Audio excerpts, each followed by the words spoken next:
నా పిల్లల ముందు, నా ఇద్దరు ఆడపిల్లల మీద ప్రమాణం చేసి చెప్తున్నాను, నేను నమ్మే దైవం మీద ప్రమాణం చేసి చెప్తున్నాను, మేము విడిపోలేదు. అమ్మాయి ఏదైతే డాక్యుమెంట్ చూపిస్తుందో అది ఫేక్ డాక్యుమెంట్. ఇందులోంచి బయటికి రానికి తను ఏదైతే she establishing some fake. If you want, నేను మీడియా ముందు, ఈ 10 కోట్ల తెలుగు ప్రజల ముందు నేను ఛాలెంజ్ చేస్తున్నాను. ఆమె ఏ డాక్యుమెంట్ అయితే చూపిస్తుందో ఆ డాక్యుమెంట్ ఫోరెన్సిక్ పంపించండి. అది 2024లో డమ్మీగా తయారు చేసినటువంటి డాక్యుమెంట్. దాంతో నాతో బలవంతంగా సైన్ పెట్టించుకుంది. నేను మీ ముందే చెప్తున్నాను, ఒకవేళ అది ఫేక్ డాక్యుమెంట్ అని కాకపోతే ఈ కేసు నేను వదిలేసి ఇంటికి వెళ్ళిపోతాను. నేను చెప్తున్నాను, ముందే చెప్తున్నాను. ఆమె 2024లో జూన్ 11 తారీఖు నాతో బలవంతంగా పెట్టించుకున్న సైన్. అది ఫేక్ డాక్యుమెంట్. నా పిల్లల మీద ప్రమాణం చేసి, నేను నమ్మే దైవం మీద ప్రమాణం చేసి చెప్తున్నాను, నన్ను భయభ్రాంతులకు గురి చేసి నన్ను మభ్యత పెట్టి దాని మీద సిగ్నేచర్ పెట్టించుకుంది. సో ఇది సార్ నా వాదన. వస్తూ ఉన్నాయి సార్, అంటే ఎక్కడి నుంచి వస్తున్నాయి, అన్నోన్ నెంబర్స్ అయితే నుంచి వస్తూ ఉన్నాయి. నేను ఆల్రెడీ ఆమె నర్వస్. నేను లీగల్గా నేను ప్రొటెక్ట్ చేసుకోవాలి. నాకు 2 ఆడపిల్లలు ఉన్నారు.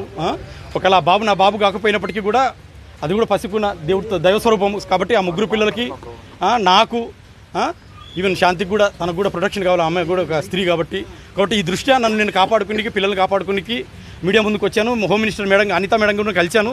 మేడం 15 నిమిషాలు 15-20 మినిట్స్ పర్సనల్గా మాట్లాడారు. మదన్ 4 రోజుల నుంచి వస్తున్నటువంటి విషయం అంతా మాకు తెలుసు.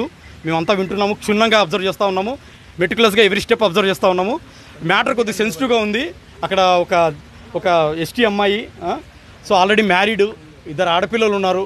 అక్కడ ఆ తప్పు చేసిన వాళ్ళు ఎవరైనా కానీ వాళ్ళు నిజంగా లీగల్ డైవర్స్డా కాదా, ఇందులో ఏంటి అసలు మెయిన్ ఆబ్జెక్టివ్ ఏంటి, దీని వెనకాల అంటే బాబులకన్నీ కారణం ఏంటి, ఏమన్నా హిడెన్ ఎజెండాస్ ఏమన్నా ఉన్నాయా, అవన్నీ మేము చూస్తాము. కాబట్టి మ్యాటర్ సెన్సిటివ్గా ఉంది. తప్పకుండా తప్పు చేసిన వాళ్ళు ఎంత పెద్దవాళ్ళైనా సరే ఉపేక్షించేది లేదు. చట్టం తన పని తను చేసుకుంటే వెళ్తుందని మేడం నాకు గ్యారెంటీ ఇచ్చింది.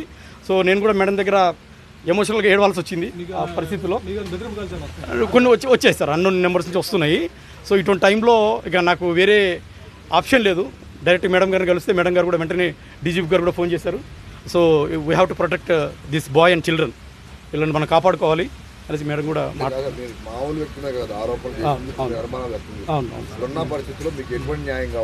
నేను ఒకటే సార్, ఇప్పుడు నేనైతే స్వతహాగా నేను పెట్టిన పేర్లు కాదు.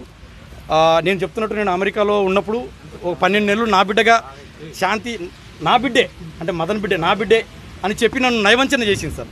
నయవంచన చేసింది. ఆ 9 నెలలు కడుపులో ఉన్నప్పుడు నాకు వీడియో కాల్ చూపించి నీ బిడ్డే అని చెప్పడము, నేను ఎమోషనల్గా అటాచ్ అయిపోతాను. అది ఎంత నయవంచన మీకు తెలుసు, మీరందరూ తల్లిదండ్రులే. ఆ తర్వాత నేను అమెరికా నుంచి ఇక్కడికి వచ్చిన తర్వాత 1 నెల నేను IVF చేయించుకున్నాను అంటుంది. మరి IVF అయితే డాక్యుమెంట్ చూపించమ్మా, నాకు ఎవిడెన్స్ చూపించు తల్లి, అన్నోన్ డోనర్ అయితే నేను ఆలోచిస్తాను అంటే IVF లేదు, ఏం లేదు, నేను I have a physical relation అంటుంది.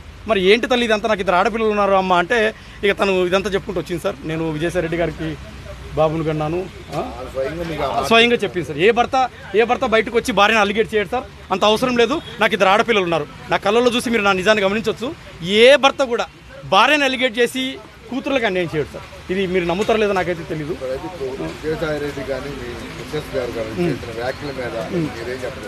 ఒకటే సార్, ఇప్పుడు ఎవరి స్టాండ్ వాళ్ళకు ఉంది.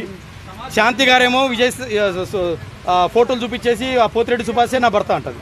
ఆయననేమో అజ్ఞాతంలో ఉన్నారు. ఆయన అజ్ఞాతంలో ఉన్న 4 రోజుల నుంచి బయటికి రావట్లేదు. ఆయనకు ఆల్రెడీ మ్యారేజ్ అయింది, 9th క్లాస్ కూతురు ఉంది, వాళ్ళు హైదరాబాద్లో ఉంటారు.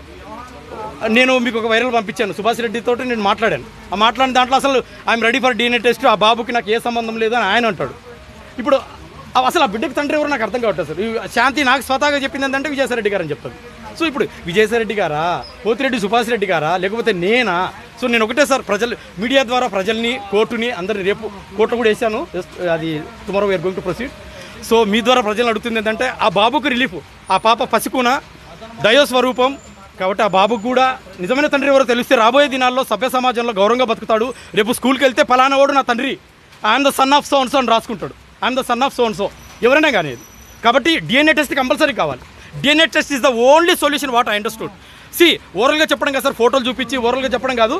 DNA test is the only solution to find the perfect answer, అంటే long term solution, ever time solution. ఇప్పుడు ఇది చెప్పేసి రేపొద్దున DNA టెస్ట్ చేయకుండా ఇప్పుడు ఇతనే సుభాష్ గారి తండ్రి అని, రేపొద్దున సుభాష్ గారు నేను తండ్రి కాదని అనుకోండి, ఆ బాబు మళ్ళీ నా దగ్గరకు వస్తాడు, నేనే తండ్రి అని. ఇవన్నీ ఎందుకు సార్? ఈ ఇష్యూని ఇప్పుడే ప్రొయాక్టివ్గా చొరవ తీసుకొని ప్రభుత్వం సహకారంతో జుడిషియరీ కూడా దాన్ని మానవతా దృక్పథం ఆలోచించి రేపొద్దున ఆ పిల్లోడు 1-2 సంవత్సరాలు స్కూల్కి వెళ్తాడు.